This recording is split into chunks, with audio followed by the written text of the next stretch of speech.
Germany, 1932. A mother burns paper money in her stove. Not because she is crazy. It's because a stack of cash is cheaper than firewood. A loaf of bread costs 200 billion marks. Workers demand payment twice daily because their morning wages become worthless by evening. Restaurants change prices while customers are still eating. 6 million Germans are unemployed. 30% of the entire workforce. Families auction furniture on the streets just to buy food. This is the Germany Adolf Hitler inherits in January 1933. A nation economically destroyed. Twice in 14 years. But 6 years later, everything has changed. Germany invades Poland with 3 million soldiers, 3,000 tanks, 4,000 aircraft, the most modern military in Europe. How did a bankrupt nation build the most powerful war machine in the world in just 6 years? The answer involves a fake company that never made anything, a financial genius who created invisible money, and a national-scale Ponzi scheme that would make Bernie Madoff jealous. The scheme was so effective that Germany secretly added more debt than its entire national budget without anyone noticing. But there was a fatal flaw built into this system. A ticking time bomb. By 1939, the bills were coming due. Germany did not have the money to pay them, so Hitler had only one option left: invade his neighbors or watch his economy collapse. This is how Hitler paid for World War II, and why economic collapse made the war inevitable. Welcome to History of World War II. We uncover the hidden stories behind the greatest conflict in human history. Subscribe and hit the bell so you never miss an episode. Now let me show you exactly how this scam worked. To understand how desperate Germany was, you need to see both catastrophes that destroyed it. First, the hyperinflation of 1923. November 1923, the peak of Weimar hyperinflation. A single US dollar is worth 4 trillion marks, not million, not billion. Trillion. Workers rush to stores during lunch breaks because waiting until evening means their wages by half as much. Waiters climb on tables every 30 minutes to announce new prices. A cup of coffee costs more when you finish drinking it than when you ordered it. Life insurance policies that families paid into for decades mature into amounts that cannot buy a single postage stamp. This was not an economic crisis. This was economic apocalypse. The German middle class watched their entire life savings vanish overnight. Pensions worth comfortable retirements became worthless paper. Let me ask you something. If you lost everything you had worked for your entire life, would you trust the government that let it happen? Or would you look for someone who promised to burn that system down? Keep that question in mind as this story unfolds. Germany slowly recovered. The currency stabilized. Life began to normalize. Then 1929, the Great Depression. American banks call in their loans. German businesses collapse like dominoes. Unemployment explodes. By 1932, 6 million Germans have no work. Engineers and teachers beg for jobs as common laborers. Political violence erupts constantly. Communist and Nazi street battles turn cities into war zones. Germany had been economically destroyed twice in 14 years. The Weimar government was paralyzed. Nobody trusted traditional politicians anymore. This is the environment that brings Hitler to power. January 1933. Hitler promises to restore German greatness, to rebuild the military, to defy the Versailles Treaty that humiliated Germany after World War I. But there is a massive problem. Germany is completely bankrupt. The Versailles Treaty limits Germany to 100,000 soldiers. No tanks, no aircraft, no submarines, no heavy artillery. And Germany has no money to build them anyway, even if the treaty allowed it. Hitler needs to rearm on a massive scale. He needs to do it secretly so Britain and France do not intervene. And he needs to do it with an economy that has been destroyed twice. This seems impossible. Enter the man who would make it possible. Hjalmar Schacht. Jalmar Horace Greeley Schacht, born 1877, banker, economist, financial genius. He had already saved Germany once before. In 1923, as currency commissioner, Schacht ended the hyperinflation by creating a new currency backed by land instead of gold. The Rentenmark? It worked. The currency stabilized. Germany recovered. Schacht became a legend. March 17, 1933. Hitler appoints Schacht president of the Reichsbank, Germany's central bank. August 1934, Schacht becomes Minister of Economics. His job is simple to state but nearly impossible to execute. Fund massive rearmament without triggering inflation. Hide the spending from foreign governments. Build a war machine while the world thinks Germany is still recovering from depression. Schacht is brilliant, and he has a plan that will change history. Here is Hitler's fundamental challenge. Germany needs to build tanks, aircraft, ships, and weapons. That means paying steel companies arms, manufacturers, and chemical plants.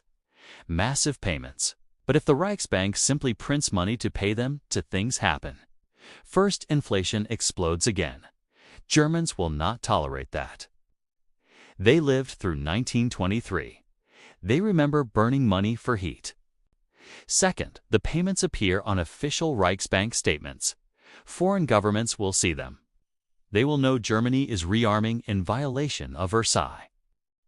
They will intervene before Germany is ready. Hitler needs invisible money. Money that does not trigger inflation. Money that does not appear on official records. Schacht creates exactly that.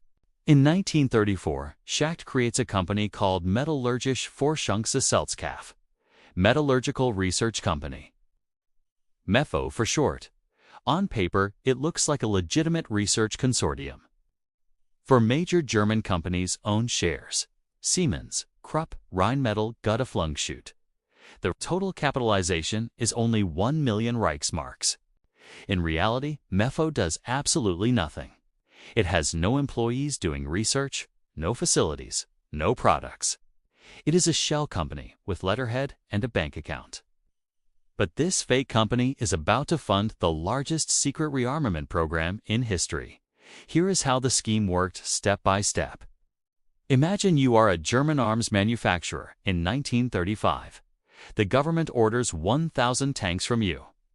But instead of paying you in Reichsmarks, they pay you in MEFO bills. These bills are IOUs, promissory notes issued by MEFO, the fake company. They say MEFO promises to pay you this amount in 5 years. Now you do not want to wait 5 years. You need cash now to pay your workers and buy steel. So you take these MEFO bills to a private German bank. The bank looks at the bills. They know MEFO is secretly backed by the Reichsbank. They know the government will honor these bills when they mature. So the bank gives you cash. Real Reichsmarks, maybe at a small discount, but real money you can spend today. You are happy. You got paid. You can build tanks. Now, here is where the magic happens. The private bank holds MEFO bills. They take them to the Reichsbank. The Reichsbank converts them to cash. But these transactions never appear on the official Reichsbank balance sheet. Why not? Because MEFO bills are technically private obligations. They are debts of a private research company, not government debt, not Reichsbank debt. When foreign governments examine Germany's finances, they see nothing unusual. The massive rearmament spending is completely invisible. If you are finding this financial detective work fascinating, please hit that like button right now. It takes 1 second and helps more history lovers discover this channel. Between 1934 and 1938, Germany issued 12 billion Reichsmarks in MEFO bills. Let me put that number in perspective. Germany's entire national debt in 1932 was about 10 billion Reichsmarks. Germany secretly added more than its total national debt in hidden obligations. Nobody outside Germany knew the full scale until it was too late. By 1936, Germany had violated every military restriction of Versailles. They had tanks, aircraft, submarines, a modern army. The Allies did not intervene because they did not realize how far Germany had gone. Schacht's scheme worked perfectly. But there was a fatal flaw built into the system from day one.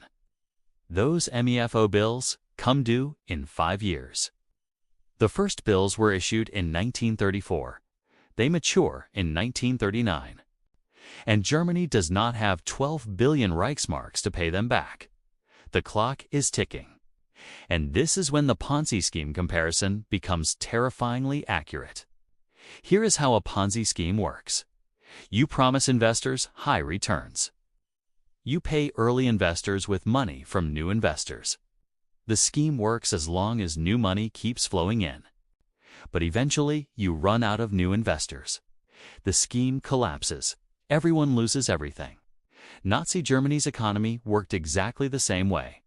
MEFO bills were promises to pay later. Germany planned to use future economic growth to pay them off. But by 1938, Germany's economy could not generate enough revenue to cover the bills. The scheme needed new money from somewhere. Where do you get 12 billion Reichsmarks when your own economy cannot produce it? You take it from someone else. March 1938. Germany annexes Austria. The Anschluss. Austria has gold reserves, foreign currency, industrial assets. Germany seizes all of it. September 1938. The Munich Agreement. Germany takes the Sudetenland from Czechoslovakia. March 1939. Germany occupies the rest of Czechoslovakia. Czechoslovakia has gold reserves. The Skoda Arms works, one of the most advanced weapons factories in Europe. Germany seizes all of it. September 1939. Germany invades Poland. Poland has agricultural production, natural resources, millions of people who can be forced into labor. Germany seizes all of it. The Nazi economy was not just immoral, it was structurally designed to require conquest. As one historian wrote, they had to invade countries to keep the economy running. Quick question for you. If you knew your country's economy would collapse without war, would you support the invasion or accept economic depression? There were Germans who faced exactly this choice. Think about that moral dilemma. Hjalmar Schacht saw this disaster coming. By 1937, he was warning Hitler that the economy was overheating. The spending was unsustainable. They were heading for collapse. Hitler ignored him completely. January 7, 1939, just weeks before the first MEFO bills come due. Schacht submits a desperate report from the Reichsbank directors. The report urges drastic curtailment of rearmament spending, reduction of expenditures, a balanced budget. The only method of preventing catastrophic inflation. Hitler's response comes January 20, 1939. He fires Schacht as Reichsbank president. Schacht had built the machine, but he had also built in a time bomb. And Hitler's solution was to keep the bomb from exploding by constantly feeding it. Feed it with Austria, with Czechoslovakia, with Poland. Eventually, with France, the Soviet Union, everywhere. The war was not just Hitler's ideology, it was economic necessity. By 1939, Germany had two choices: economic collapse or expansion through conquest. Hitler chose conquest. But MEFO bills were not the only scheme funding Nazi Germany. The other methods were even darker. When Germany conquered a country, they did not just take military control. They systematically looted everything of value. Gold reserves, foreign currency, art, industrial equipment, raw materials, all seized. In France, Germany imposed occupation costs.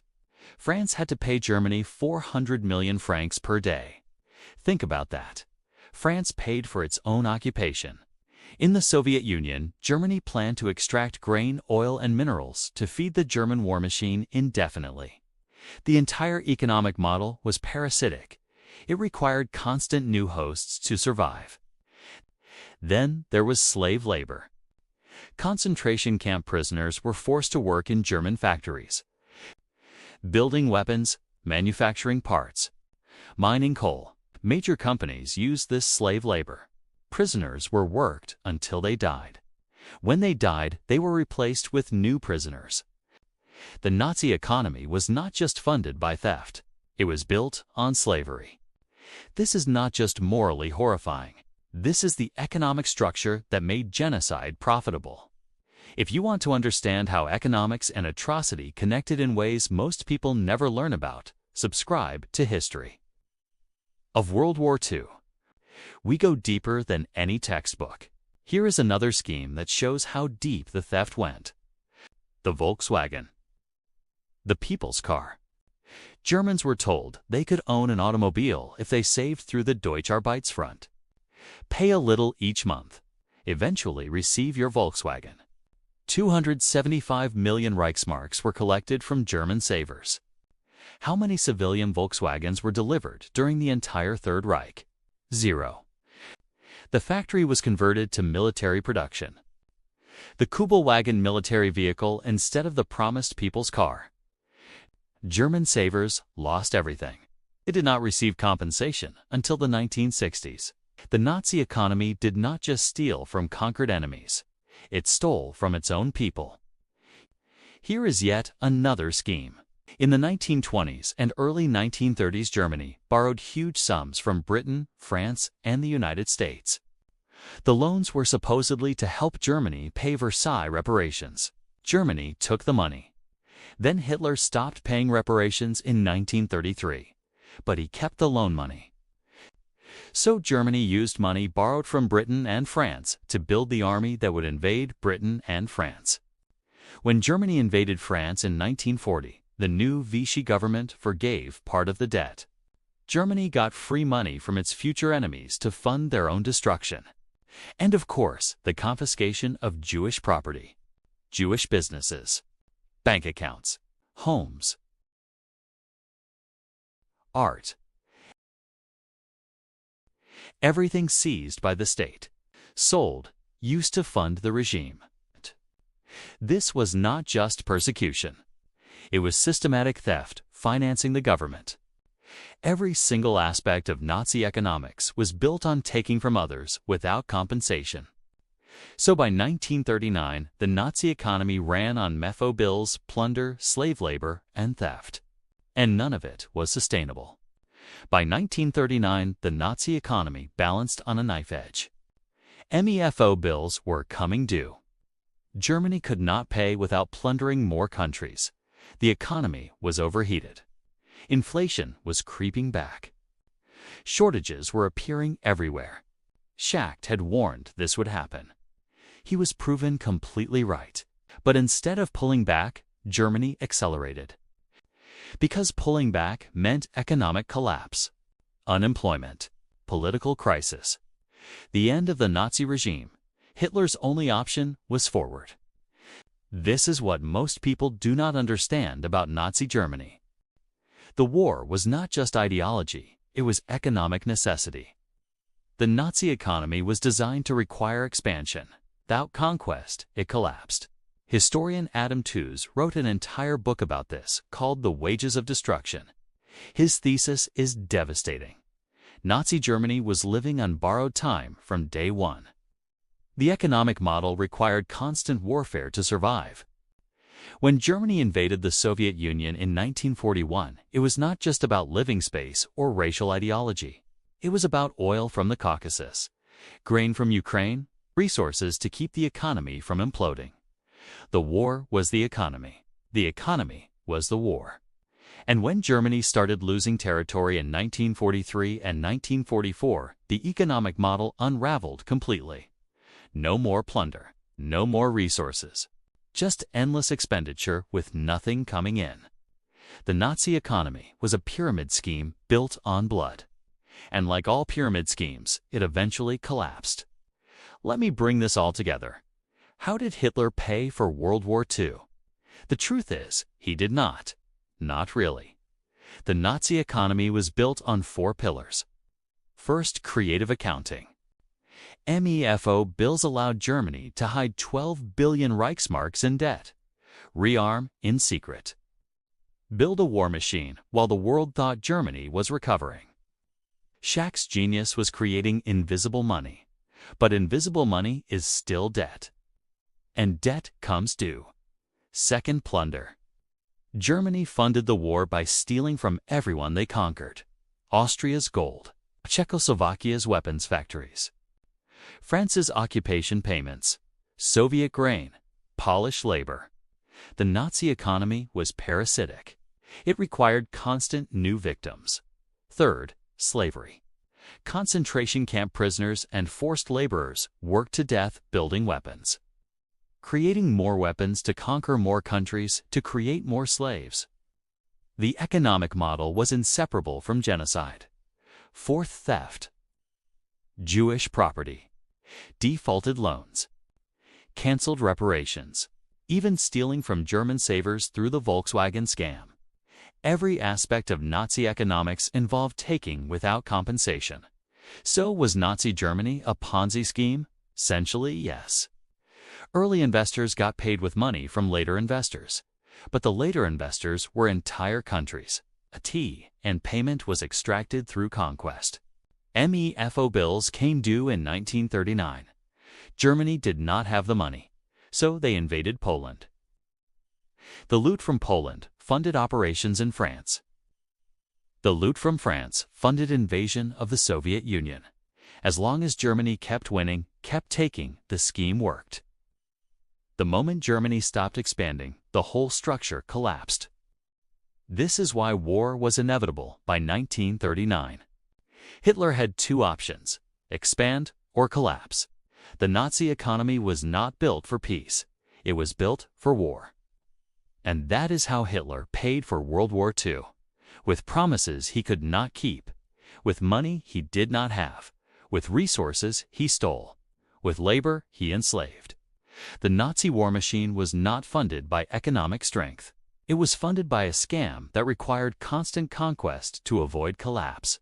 When the conquest stopped, the economy died with the regime. Here is my final question for you. Knowing that the Nazi economy required constant expansion to survive, do you think war was inevitable? Or could Germany have pulled back and transitioned to a sustainable economy? Drop your thoughts in the comments. I read every single one. If this changed how you understand Nazi Germany's economy, hit that like button and subscribe to History of World War II. Share this video with someone who thinks they understand how the Nazis came to power. The next video on screen goes even deeper into the hidden economics of World War II. I will see you there.